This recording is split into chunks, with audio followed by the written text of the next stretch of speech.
Hey folks, this is Monk, and we are back with another episode of From the Canopy Film Show, and I'm joined as always with my co-host Cornelius, aka Evil Corny.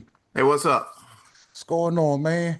We are here to talk about film and review them. If you haven't been here before, make sure you hit that subscribe button because I think you're going to be back for more. And I think we review more films than most channels out there. You know, the most reviews of new films you're going to find on YouTube at the moment. And today's no exception. We got a few on the list. And I'm going to start it off with one that I checked out this past weekend, and it's going to be The Running Man. And this is going to be the Edgar Wright adaptation of the Stephen King story. And in this film, in the near future, The Running Man is a top-rated show on television, a deadly competition where contestants must survive 30 days while being hunted by professional assassins. Desperate for money to save his sick daughter, Ben Richards is convinced by the show's ruthless producers to enter the game as a last resort. Ratings soon skyrocket as Ben's defiance, instincts, and grit turn him into an unexpected fan favorite, as well as a threat to the entire system. So, this film stars Glenn Powell, he's our running man. You know, if you're familiar with the Arnold Schwarzenegger version, he pretty much plays that same character. We've also got Katie M. O'Brien in this. She has a small part in this. We've also got Michael Cera, Jamie Lawson, Coleman Domingo, and Josh Brolin. So Coleman Domingo takes on the role that was made famous by who was that? Richard Uh Dawson. Richard Dawson, yeah, in the first film, and Josh Brolin plays the studio executive behind the whole thing in this film, Dan Killian. So it's kind of crazy because I don't remember this character being in the Schwarzenegger adaptation. They made it seem like Dawson was running the whole thing, Hmm.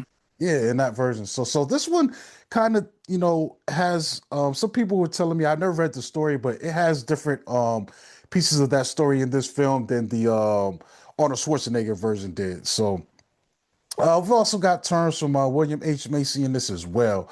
And I think this film is solid.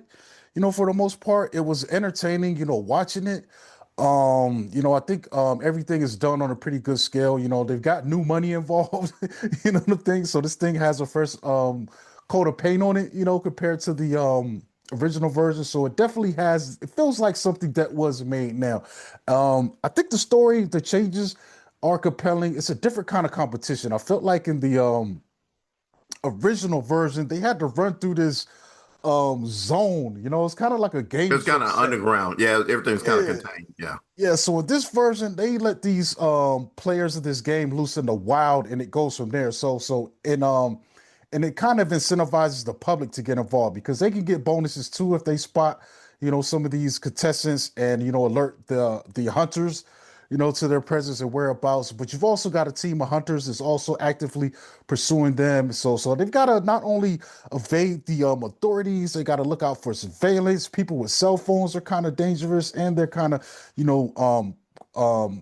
putting on disguises, and trying to find allies in this crazy, desperate time. And one thing that does stand out is this world building. It is a world that feels a bit like the in the original film where you've got these have-nots. It's like a class system, and so Ben Richards in this film version, same thing. You know, he's kind of a working class guy, but struggling, kind of on the fringes. Like kind of definitely in this scrappy working class. And that's the main conflict here. He's trying to get meds for his sick kid, so he enters this contest. It's the last thing he could do. He just got fired from his job over some bull crap. So he enters this contest and his goal is to win so he can help his kid. And you kind of see that separation. It's very abundant. This world kind of feels a little bit like, I swear to God, I feel like I'm watching Idiocracy a little bit. It Okay. has that kind of, vibe to it where things are so outrageous, even their form of entertainment, because this isn't the only show that's out there for contestants. This is probably the most popular one, but there are other contests that are just as crazy, and some of them are pretty deadly too. So it's interesting that when he goes in, the producer tries to well, his wife was like, yo, like just do one of these simple things. We don't need a lot, but he needs a big bag. He wants a big bag, the big amount for the big game, which is the Running Man.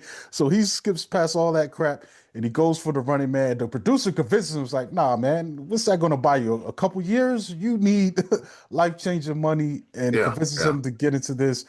And it goes from there. So I think the acting for the most part is pretty good. Most of the characters that we've got playing these characters are pretty solid.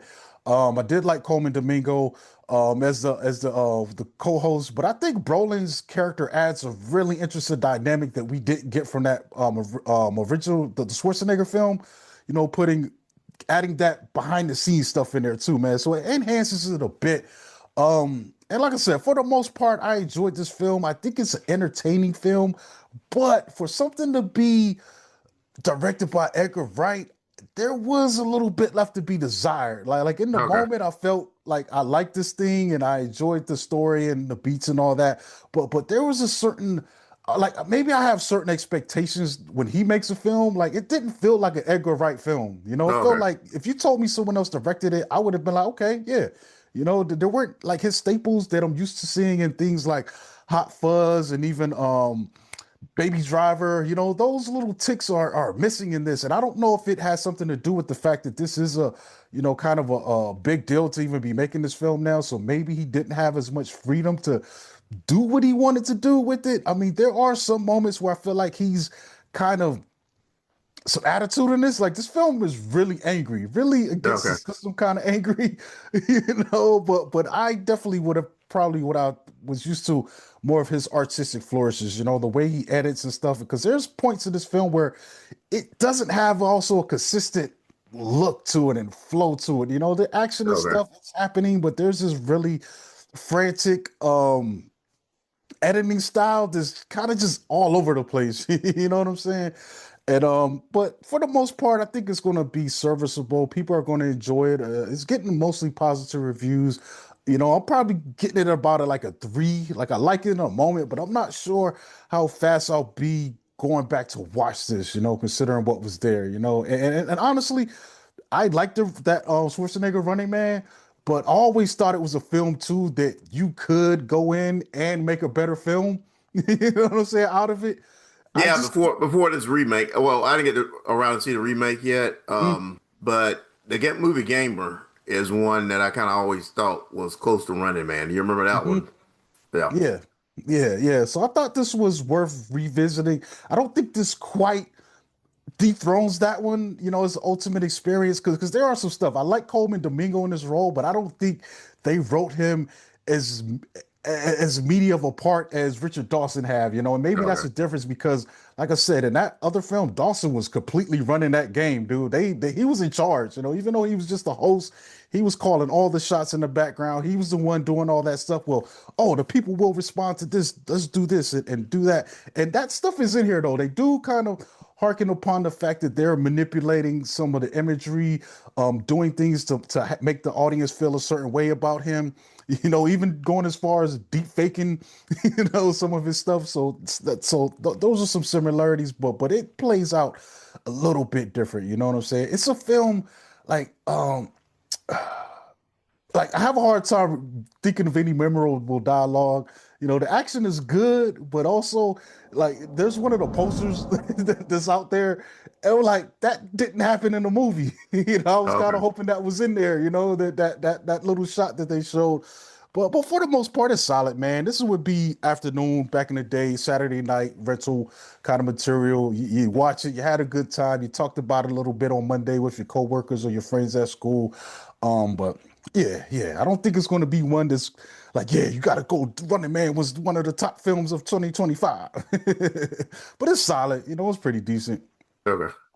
So let's see. The next one that I watched this one today, man, early. I didn't know it was out because you said you had a screener.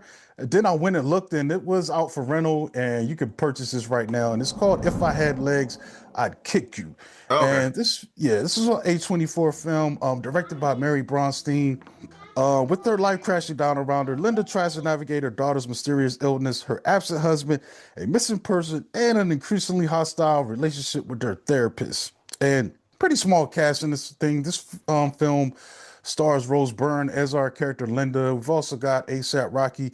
He plays a guy named James in this. We've also got Conan O'Brien, Ella Beatty, Ronald Bronstein, Christian Slater pops up in this. Yeah, I think those are our main people in this film. What'd you think about this one? It pretty much gave me anxiety because it's a lot of stuff that this woman's going through. Actually, she's a therapist and she's seeing a therapist, and then she's giving people therapy. I kind of thought that might have been a bit of a conflict because I don't think she was right in the head to be giving anybody any advice about anything. Hmm. But I really enjoyed all the acting. Like I said, it's anxiety inducing, watching this. One of the things I thought was neat, you never see the daughter's face up until one point of it. And I thought, I didn't know what to think of that because the daughter's pretty much pitching a fit half the time you see her on the screen, but you never see her face or anything. And Hmm. I was kind of wondering what was going on there, during the whole film. And ASAP Rocky's good in this. It's like the second time I've seen him on film. For this, it was Highest of the High. Oh yeah, hi, Soloist. Yeah. Yeah. That I thought he had a good role. Like I said, it was a lot of stuff happening in this film. I really enjoyed it, but it's really anxiety inducing. What do you think, Corey? I don't know, man. I'm on the fence with it, man. Like there's some really great stuff going on here, but I don't think I like this thing, man. Probably because of the way it made me feel, and maybe it was Oh, effective it's in that way. it's not a feel good film. I'll tell you that it's not a feel good So, film. so as I'm watching it, I'm like, I think Rose Byrne is going to get a ton of nominations, deservedly, for this performance. One of the craziest, really intense performances this year we're going to get from any actor. And even I like what Conan did in this. I like what ASAP did in this. I think the cinematography was great, at times, and there's some really interesting stuff in the sound design that just puts you into the space that she's in, and pretty much I feel like, dude, I feel like I was watching a Uncut Gems for moms, Yeah, that's yo. what I was thinking to For say. like, I was kind of wondering if when the Safdies had something to do with this when I was, and I think maybe my main issue too is probably her character a little bit because on one hand you feel bad that she's going through all this stuff. It's like a constant cycle. Some of these irritations are minor, but some of them are like yeah, man, this is serious. And it's like she can't get no rest. Like soon as she lays down and you think things are gonna cool off for a minute, another wave hits. And it's just yeah, like, yeah. damn, yo, she's having a rough time. But also I think my disconnect is here. I don't think they worked on making her sympathetic enough. And maybe that was point of it too, because like I felt like I wanted to root for her, but she's also doing things in this thing that make me like what are you doing? Yeah, So yeah. that was making me hard to come in there and identify where they're. And I think also this film kind of repeats itself. It plays through this cycle probably one too many times too many because as it's getting toward the end, I'm like, all right, we kind of doing this. What is this working up to? Where's the Well, payoff going to be? And it's starting to wear me down a little bit. But then well, like it's crazy when the finale does come, they kind of pull me back, man. I think and like you were saying, that gimmick of not revealing the daughter's face, I think it kind of pays off in that final shot. You know what I'm saying? But I don't know, man. It's hard to like. I don't really see myself sitting through this again, dude. Like it was a really yeah, it's anxiety inducing. it was a One, tough one, watch. one of the things I thought was crazy is like a lot of stuff happens in this, and Hmm. it seems like it's like the film's about to end, but it was like the first hour of it. You know what I'm Hmm. saying? And then Hmm. everything starts going down, somewhat downhill. But Hmm. it was something else. That's Yeah, and then more stuff keeps happening. You know what I'm saying? I'm like, oh my God. Like I've been running into this thing lately. I think I wrote it in my written review when I was messing around logging this thing on the letterbox, and it was like, there's been a few films like this year where I feel like I should rate them higher, but then I'm Mhm. like, do I? Even though I'm not as entertained by them as I would have liked to been, like there's some really great technical stuff in this. Like I said, the acting wise, but then it's like I don't think the story was enough for me to pull me in and fully commit to it. Because like I said, after a while, it just kind of wears on me, and it just got annoying. I was like, all right, where's this going? Where's this to wrap up? You know what I'm saying? That even after that final scene happens, I've spent so much time with the character that I was kind of like I said, I was kind of annoyed by her. Maybe that's a Yeah, yeah. testament to Burns' performance. And the crazy thing too is this thing was billed as a comedy drama, and I wasn't laughing much, man. I was in a That, state of yeah, like, yeah. yo, I feel bad for this chick. Even the stuff like I think the hamster, what I'm saying, that was supposed to be a funny bit, but even that was like, man. Like it just keeps piling on and piling on and piling on. Like I don't know. Like I feel like deservedly, this is probably going to be one of the best performances of the year. And I think she will get nominated, but I also feel like they are equally good performances in overall more enjoyable films. I don't know if that makes sense, at least for me. Yeah, yeah. But I would definitely encourage you to see it, man. I think most people are responding pretty well to it. And yeah, yeah. So yeah, I'll definitely check it out. You got to see her do her thing in this because there are some moments that really like whoa. And I didn't know Conan had this in him. That was kind of crazy. To see that. And like you said, we get the turn from ASAP Rocky. And I don't know what else. Who was our director? I don't know what else she's done. So far, I don't know if this is the This first is the time. first thing Mary I think I've. Bronstein. Yeah, this first thing I think I've seen her do. hmm Yeah, so I think she's got some older films, maybe some shorts and stuff in the past, but yeah, and there's just like a kind of a big gap between those. So I think this is going to be maybe her first big feature. Yeah, but I don't know. Check it out, man. Make up your own mind, and maybe you'll get some more out of it than I did. But Corny liked it, So, I liked it, but it was like I said, anxiety inducing. It mhm. just yeah. Yeah, and I don't know. I think it's a little different from because like I said, it has. And ironically, one of Josh Safdie is a producer on this thing, so Oh, he maybe that is has, okay. yeah. So maybe that has something to do with the feel of this. But something like Uncut Gems had just a lot more other stuff going for it too. Like, and I think maybe because it really did have those really big comic beats in there to break up that darkness that was really happening to you. You know what I'm saying? And even when I watched something like Good Time, which I didn't like as much as Uncut Gems, or there was what was the other Safdie brothers film before that, maybe, or maybe it was Good Time was the first one, and then Uncut came out. But yeah, yeah, yeah. There's something about Good Time that's just a little too bleak for me, Yeah, yeah, yeah. you know. All right. So let me see. The next one I'm going to be talking about is going to be Frankenstein from Netflix. And it's a film directed by Guillermo del Toro. And in this film, a brilliant but egotistical scientist brings a monstrous creature to life in a daring experiment that ultimately leads to the undoing of both the creator and his tragic creation. So we've got Jacob E. Lordy playing the creature. That's going to be interesting how they define this in this film. We've also got Mia Goth who plays actually she plays two characters in this. We've also got Oscar Isaac who plays Victor Frankenstein, the doctor, and let me see. We also got another character in here. Yeah, yeah. Felix Camara, who plays William Frankenstein, Victor's brother. We've also got Charles Dance. It was cool to see him in here playing Leopold Frankenstein, the Frankenstein senior, the dad of the group. We also got David Bradley, who plays a good blind man in this, and also like Lars Mikkelsen's Captain Anderson. And yeah, like I said, this is going to be the latest adaptation of the novel by Mary Shelley. And what'd you think of this one? But I really enjoyed this movie. Thought that everything design wise, storytelling wise, Guillermo did a good job on this. The creature design, I didn't really expect what we had in this, but I thought that all that was real done real well because Mhm. it seemed like he was had seams and stuff from where he was put together, Yeah. and as he got hair and stuff, it was even more impressive. I hmm really love this film, and I watched it like twice so far on Netflix. Yeah, it was clean, man. It definitely Yeah, clean design.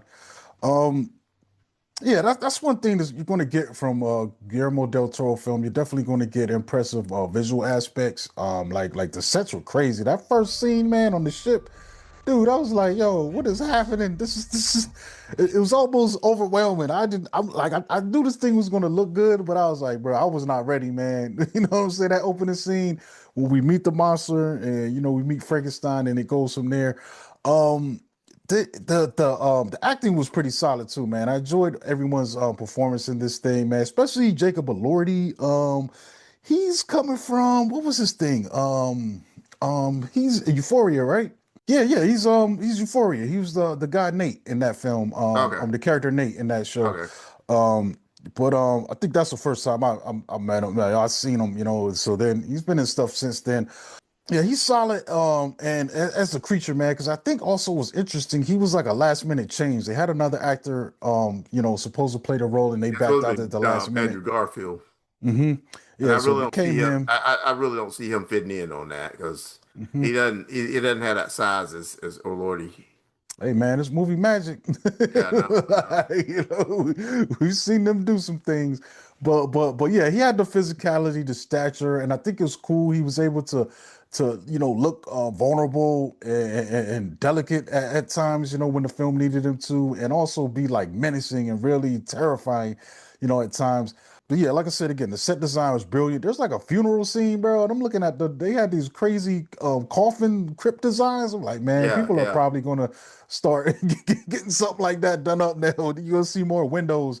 You know what yeah, I'm saying on the thing, like little like just the sculpting, man. The sets they were beautiful, man. There were some really cool, great locales. I like the history woven into as well. I think there was also a time there's a where's this taking place? I forget. Was this France or Germany? I can't remember, but somewhere in Europe. But there's a war going on, which is kind of interesting. Gives Frankenstein an opportunity to get bodies. Yeah, get body parts for this experiment. So the lab stuff that was kind of cool.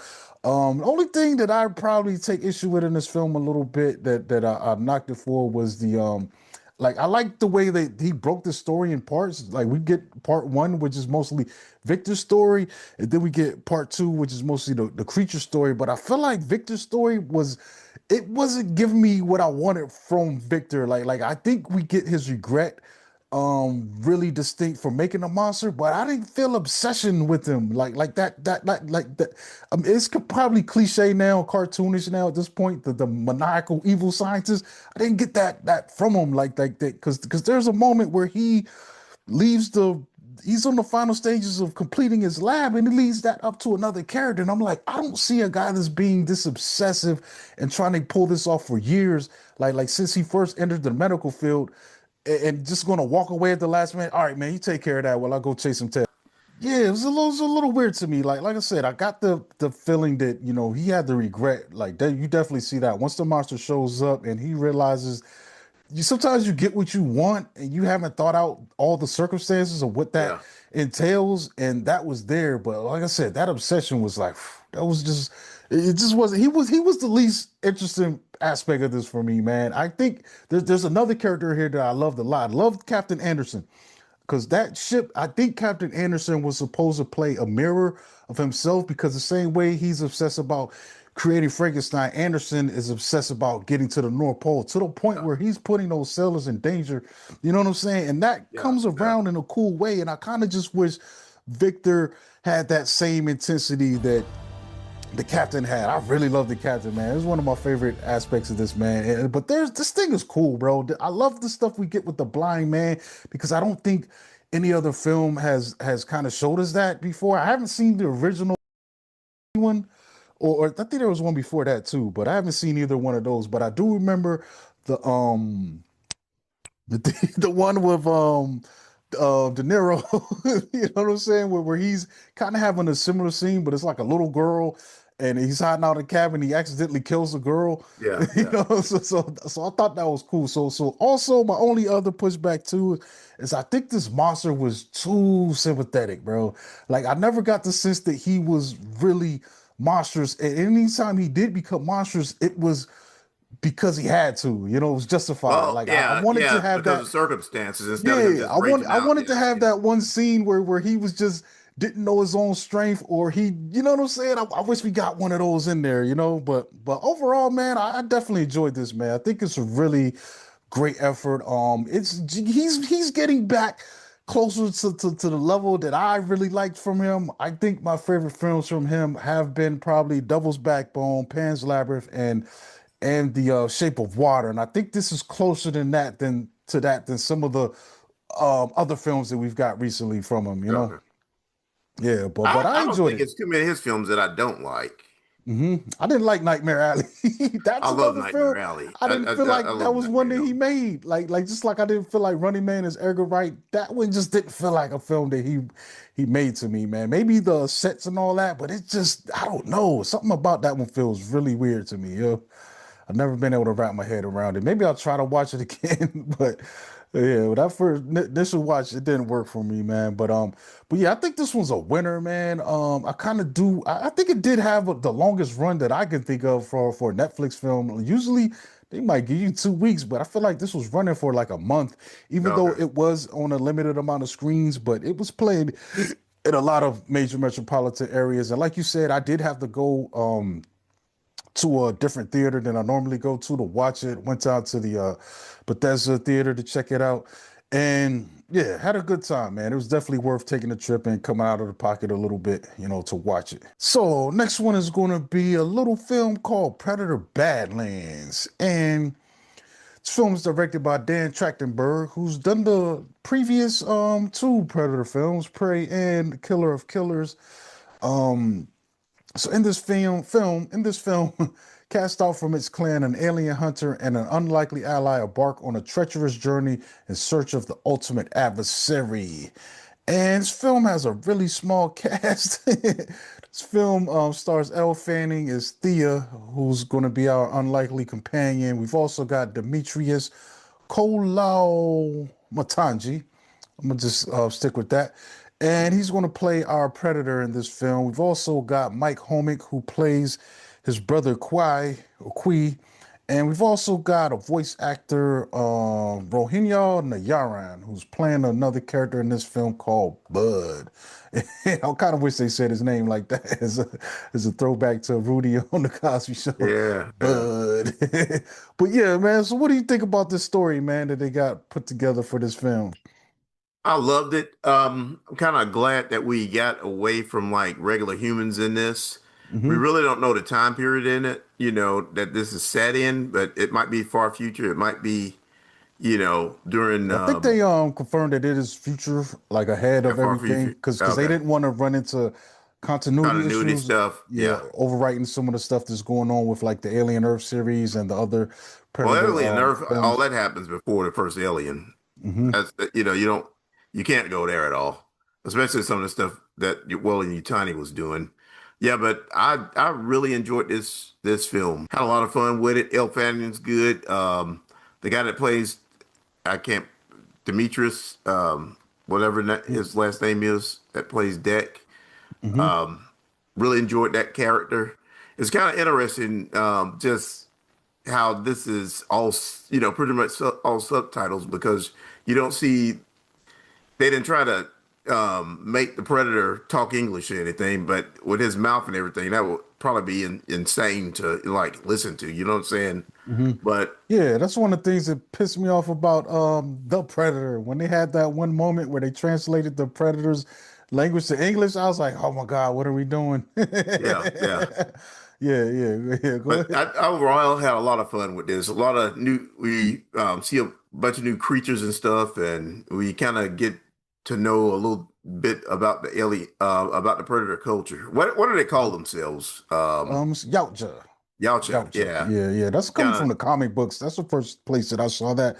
So it's cool to Okay. see them, keeping that and lore. I think this feels like an extension of the comic book. So I know a lot of people haven't read any of those, but those got really in depth and were showing us aspects of the predator culture. And this story kind of encapsulates that. This is definitely a predator film. Everyone's been asking, we want the predator to win. We want the predator point of view. I'd argue that they always win every time they kill somebody. That's a Yeah, small yeah, victory for a predator. So they win about 95% of the times in the yeah. movies, if you're paying attention. But to specifically have this story connected to their culture, like you said, this young predator is a predator that's trying to earn his stripes, earn its cloak. So apparently you've got to go through ritual rites, prove yourself worthy of, wearing that cloak, whether it's maybe battle, sparring, or go out in the field and do a successful hunt, bring down an adversary and bring that back. And the interesting dynamic in this thing too is like you see kind of how I think on a higher level somehow the first Predator film was kind of a takedown of toxic masculinity, Hmm. in a way showing that you could be this badass group of the baddest guys on earth and there's something out there worse than you. And I Yeah, think yeah. in a way this Predator culture is kind of built to Did the that same same thing. macho chismo kind of stuff because apparently because Deck is so small, he's kind of a runt. And you can see the size comparison compared to his brother. Like there's that shot where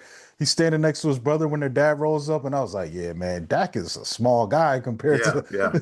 everyone else is like 7 footers. He might be 6 foot, but even that, and he's got to prove himself amongst this culture that praises strength and power and brutality, and it's crazy. Like I ain't gonna spoil that setup, but I thought that was a really powerful scene, and that's where at first when I saw that trailer, I was kind of disheartened that the face was going to be CGI, but I understand it now. Especially like you said, we're getting these guys speaking in their language, and the way he was emoting, dude, when he was sitting there tied up, when the stuff was going on with his brother, I was like, yo, Yeah, I yeah. felt that, man. That felt really emotional. And it sets this film off, and he ends up on this planet trying to find this legendary beast that apparently none of the other predators have been able to destroy. And then in the course of that, he runs into this wilding Utani android. So not only do we get Predator lore expansion, we've also get a little bit of alien lore expansion. You find out that Wilding Utani at this time has been sending crews out that are nothing but androids, so which is a change from what we've seen in past films. It seems like they always have human crews with some synthetics mixed in, but to know that there's which totally makes sense too. It's like, all right, we don't need to have so much life support. We don't have to worry about cryo sleep. You know what I'm saying? Just hook But these really, guys that up kind to a of makes you charger. question. Well, really, that makes you question how far in the future they are and how many Mhm. humans are left.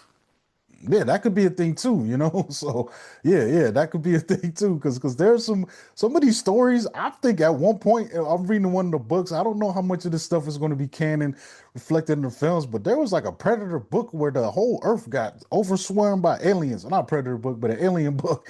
And I'm like, Okay. how did we come back from that when you've got Yeah, yeah. aliens in the ocean like that are whales, like they've even infected fish and dolphins and stuff. So yeah, so it's wild, man. But yeah, we don't know, and that's what makes it exciting to me. Is just like where can they go next? And by the time you finish this film, you're just waiting for what are we going to get into next, Yeah. man. And I think also a thing that stands out to me is the set design, the production.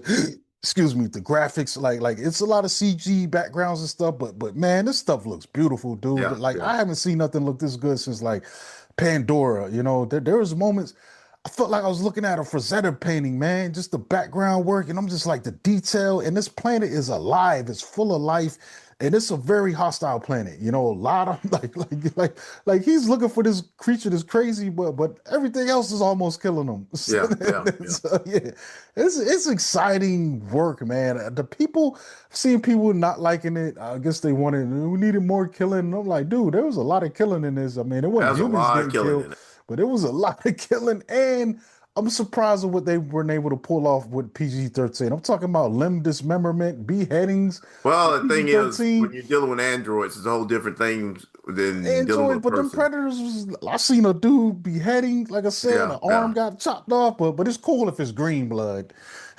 which yeah, is yeah. crazy to me. Like, and there was also just a bunch of other little gory details. So for them to pull that off, like even when we're looking at the synthetics and the when they're getting repaired, they're like, yo, that looks a little gnarly, man. It's I Yeah, mean yeah. it's android guts, but them some guts.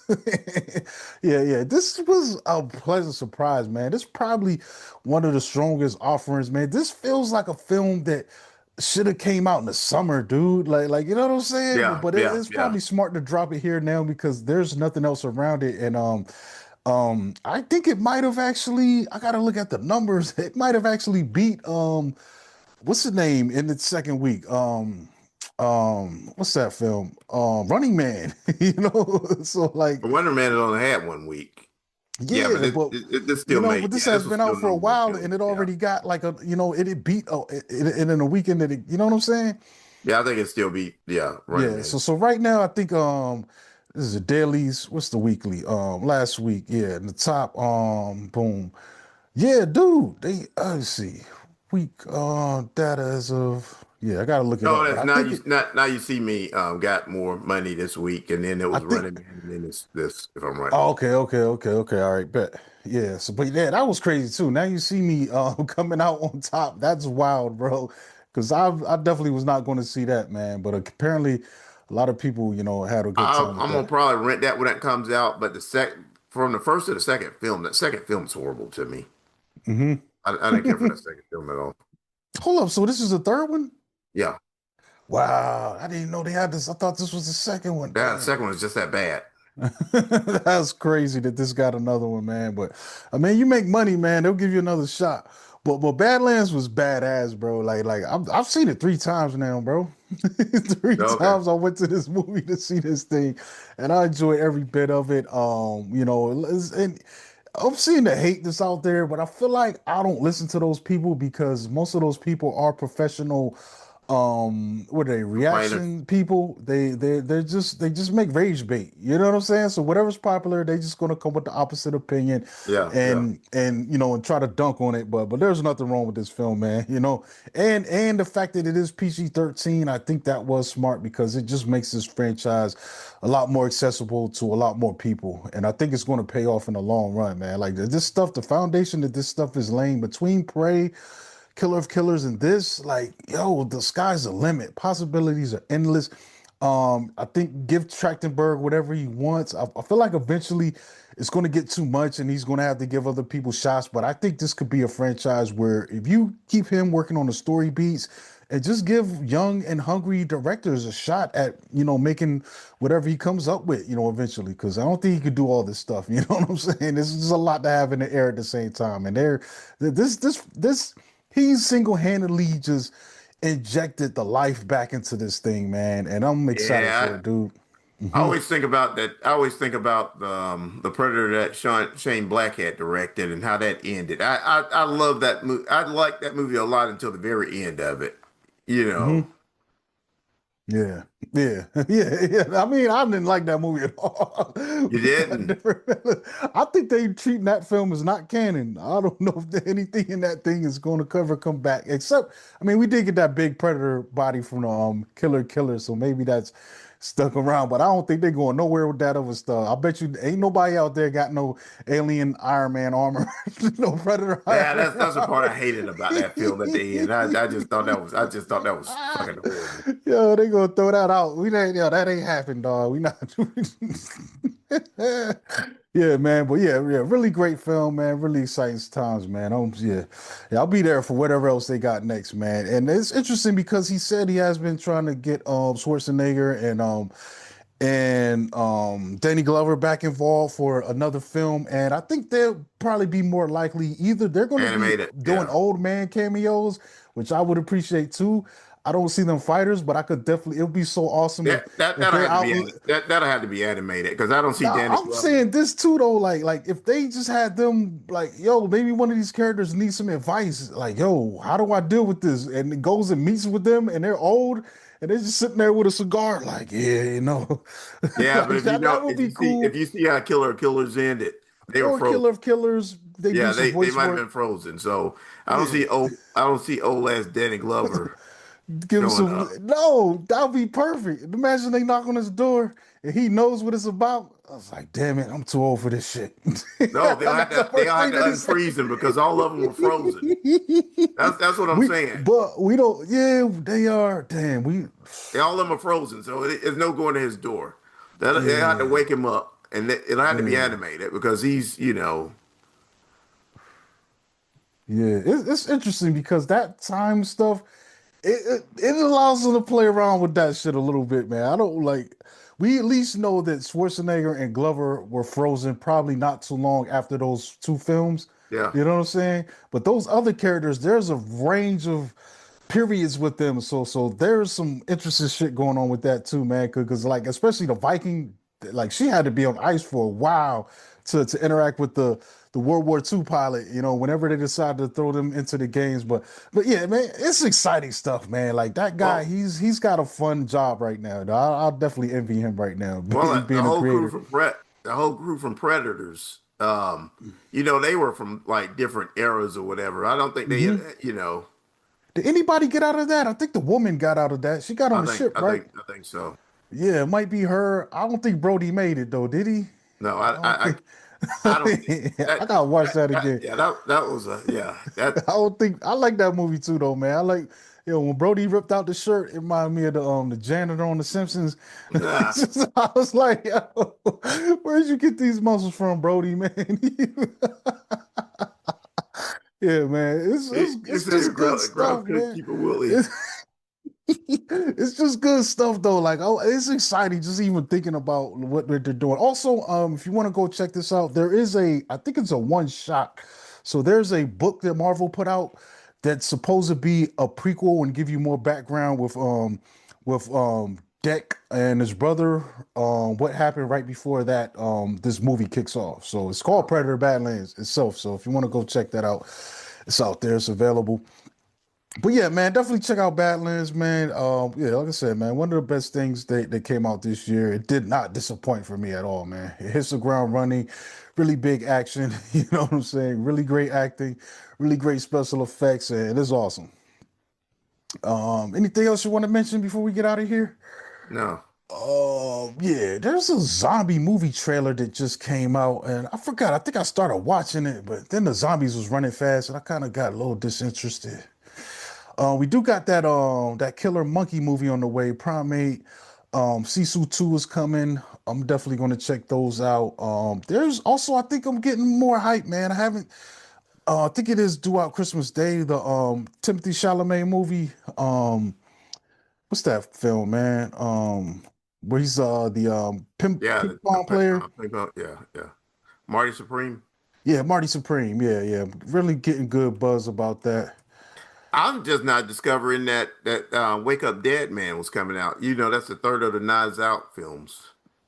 Oh yeah, that is on the Yeah, way. Is that I didn't know that Netflix was or are coming they out. giving it Yeah, a bigger release or theatrical? yeah. It's just Um. saying December 12th. I don't, Oh, okay, okay. Yeah, that's close, dude. Shit, yeah, less than a month. Boom. Yeah. So yeah, let me see real quick just what's coming soon and get out of here. Yeah, we got Wicked. Zootopia 2 is also opening next week. Damn, next week's gonna be packed, dude. yeah.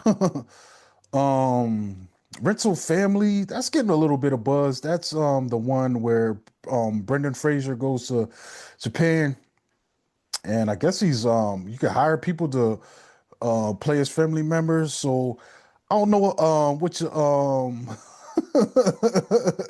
what your seat limit is, but we've also got Kill Bill, the whole bloody affair. You gonna test your endurance with that one? I don't know. That thing is going to be 4.5 hours.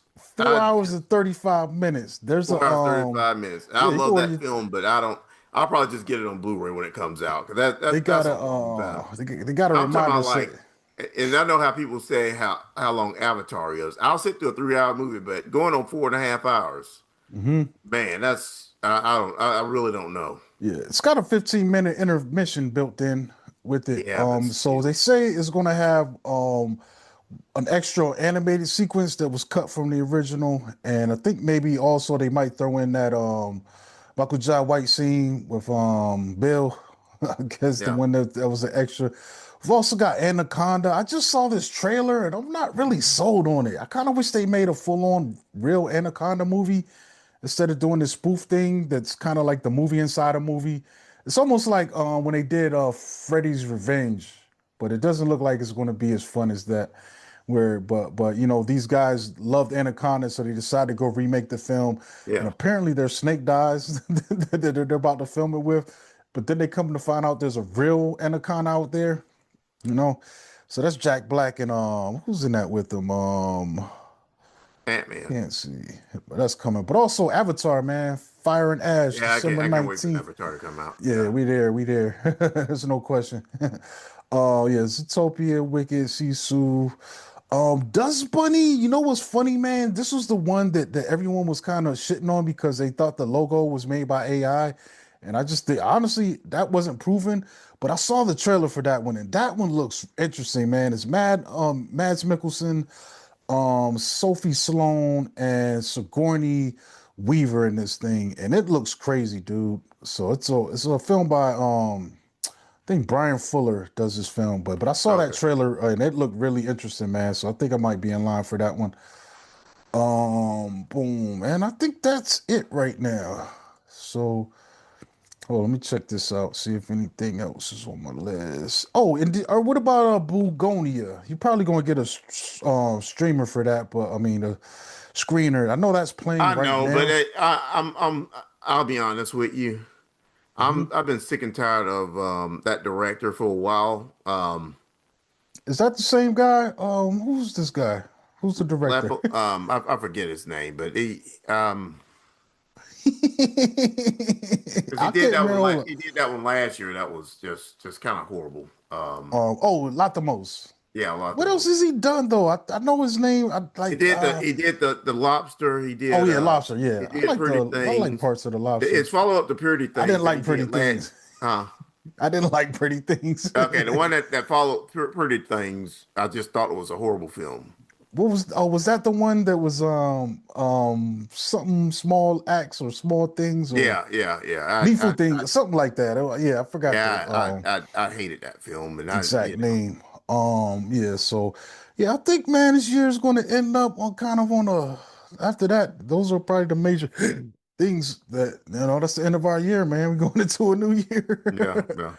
Yeah, they're doing a lot of biblical stuff coming out lately, man. They're going nuts with that. There's a story about the Carpenter's Son, which is a Nicolas Cage, I got a FKA I Twigs got a being screener for that.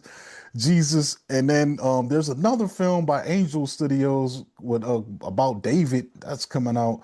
So we've also got Osgood Perkins's The Keeper that's out right now. People are mixed on that one, um, and that's about it, dude. So. I think the rest of my year is going to be also catching up on the stuff that I didn't see so far that I missed. But also, I do want to try to make an effort to watch all the Best Picture nominees, get that out of the way. But yeah, I think that's it, folks. We're gonna get out of here, man. I'm gonna get out of here. And I don't know, I'm trying to exercise before I go to sleep. But we're gonna catch y'all next time. Make sure you subscribe to the channel, turn on notifications. We're gonna be back with more film reviews on from the Canopy Film Show. You can catch me at Monkey Blood on Twitter and Instagram. I'm Cornelius Bros. You can find me on Facebook, Cornelius Bros, on Instagram, Cornelius Bros, on TikTok at Cornelius 1976, or I just watch videos or whatever. All right, folks, we out of here. Peace.